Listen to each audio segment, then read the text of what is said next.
Welcome to Movie Extra. Today I will show you a movie titled, Gifted. Be sure to watch the full video for the amazing storyline.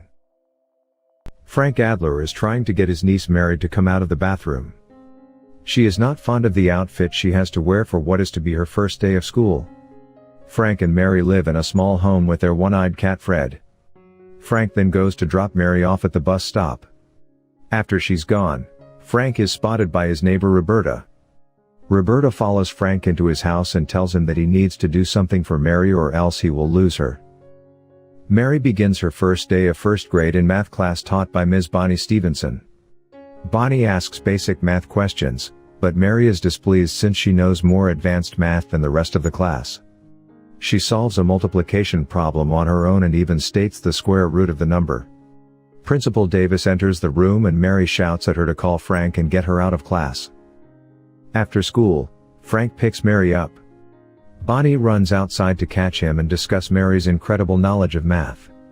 Frank says that Mary studied the Trachtenberg method to allow herself to memorize equations and arithmetic computations. Bonnie later looks up the Trachtenberg method to see what Frank was talking about. She also looks up Mary's mother/Frank's sister Diane, who was a brilliant mathematician until she committed suicide when Mary was only 6 months old.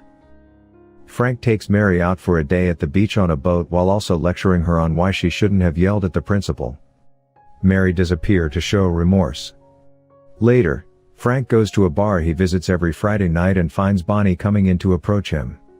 She confronts Frank about what he did and did not tell her truthfully about Mary. Frank explains how Diane came to him one night and he did not realize what she would do later. He found Diane on the bathroom floor and has had Mary ever since. Mary is on the school bus and sees her classmate Justin walking with a zoo diorama that Mary finds better than the one she made. Another kid named Ricky trips Justin and causes him to break his diorama, mocking the poor boy in front of the other kids. Mary yells at Ricky for what he did, and when he asks what she'll do, Mary grabs a textbook from another kid and whacks Ricky in the face, breaking his nose. Frank is called in after the incident. Principal Davis considers expelling Mary but then suggests granting her a scholarship to attend the Oaks Academy for Gifted Education, as someone with Mary's intellect would be more suited for that environment. However, Frank refuses to allow it, feeling that Mary needs a normal education and childhood.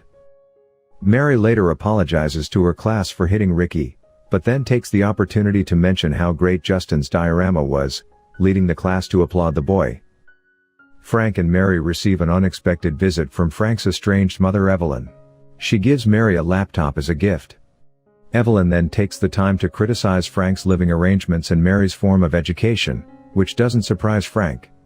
She claims she is looking out for Mary's best interest and asks Frank what Diane would think if she saw how Mary lives now. Evelyn wants to take Mary and give her the best education she can get to put more potential in her future. Frank and Evelyn then become involved in a custody battle. Evelyn brings her lawyer Aubrey Highsmith while Frank is represented by Greg Cullen. Highsmith argues that Frank illegally gained custody of Mary, while Cullen defends Frank's living conditions. It is settled that Frank and Mary will be checked on while Evelyn will have some time to herself with Mary. Frank leaves Mary with Roberta for the evening while he goes out for drinks with Bonnie. They eventually hook up, although Bonnie is initially hesitant. The two sleep together, and Mary unexpectedly goes over to her house the next morning while Bonnie is there wrapped in a bed sheet. Mary catches her, and Bonnie leaves extremely embarrassed. Frank scolds Mary for leaving Roberta's home when she wasn't supposed to, so Mary thinks Frank can't have a personal life because of her. Evelyn takes Mary to Boston. She shows Mary pictures of Diane and tells her about Diane's research into the Navier-Stokes problem, which Diane had devoted her life to. Evelyn takes Mary to meet her colleague, Seymour Shanklin, to review an equation he tried to solve. Mary appears confused by Shanklin's work, which he dismisses as her simply not being able to comprehend just yet. As Evelyn takes Mary away, Mary states that she was confused because Shanklin's equation was wrong. Mary returns and solves it herself. Meanwhile, back in Tampa, Frank and Bonnie continue seeing each other. Mary starts seeing a psychologist named Pat Golding. Pat learns much about Mary's life, including that she has no friends her age and that she sees Roberta as her closest friend. Pat appears concerned when Mary mentions that she and Roberta watch UFC fights every week. During the next court hearing, Mary's biological father Bradley Pollard testifies on behalf of Evelyn.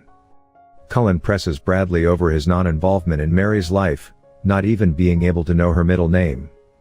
The judge rules against Bradley for any sort of custody. When Mary learns that her father was around, she breaks down in tears over him not bothering to visit her. To cheer her up, Frank and Roberta take Mary to the hospital to see a family gathered as they await the birth of a new child. When they learn that a boy has been born, the family cheers. Frank tells Mary that this is what it was like when she was born, and it was he that stepped out to deliver the news. Frank and Evelyn return to court. Highsmith grills Frank as he testifies regarding his current job doing freelance boat repairs when he used to have a job as an assistant professor at Boston University, as well as a previous arrest for assault. Highsmith continues to insist that Frank is depriving Mary of a potentially fruitful future. Cullen in turn presses Evelyn about the circumstances surrounding Diane's passing. Cullen later goes to Frank's home and tells him that he and the judge have come to an agreement where Mary would be placed in foster care until the age of 12 when she can decide where to live, out of fear that they will lose the case and Frank would lose full custody of Mary. Cullen urges Frank to take the deal. Frank meets the foster parents and sees that they have a nice home and family. He leaves Mary there, and they have a tearful goodbye where Mary begs Frank not to leave her. Frank must regrettably walk away even as Mary cries and screams for him. After a while, when Frank tries to visit Mary, the foster father tells him that she doesn't want to see Frank. Bonnie comes across a flyer for a missing cat, Fred.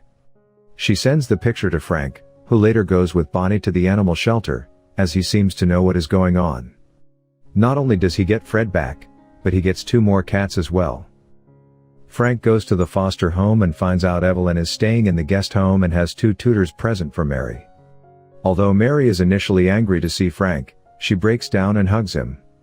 Frank then goes to Evelyn and presents her with something she had never known of before, Diane's completed work on the Navier-Stokes problem. Evelyn thinks it's fake and that Diane would have wanted it published soon. Frank reveals that Diane had requested not to have the work published until after Evelyn's death. This hits her quite hard. Frank says he will have the work published on the condition that Evelyn give up custody of Mary to Frank, otherwise the work will remain unpublished until Evelyn dies. Frank leaves. Evelyn breaks down in tears and she calls Shankland. Mary is back home with Frank. She has begun to take afternoon college courses. Frank picks her up and brings her to the park to join with Bonnie and the other students. The end. Thank you for watching. Subscribe and leave a like if you'd like to see more videos like this.